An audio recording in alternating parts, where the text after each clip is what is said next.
This morning, nag-steam lang ako ng polo uniform ni Kuya Shani. At ayan nga, nag-steam lang ako, may kasama pa ako, 'di ba? Gusto niyang mag-explore, manood ng mga ginagawa ni Mami. At ayan din, hindi ko na magawang isabit ang hanger sa handle ng cabinet.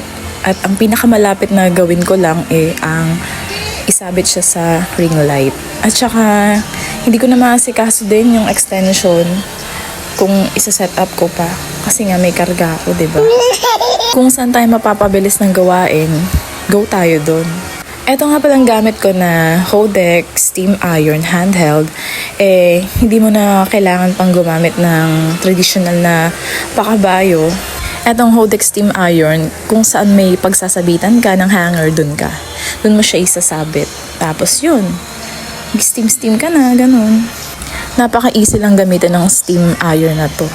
At talagang sure na matatanggal ang mga lukot kung ano man ang gagamitan nyo ng steam iron na to. Mga pants, slacks, polo.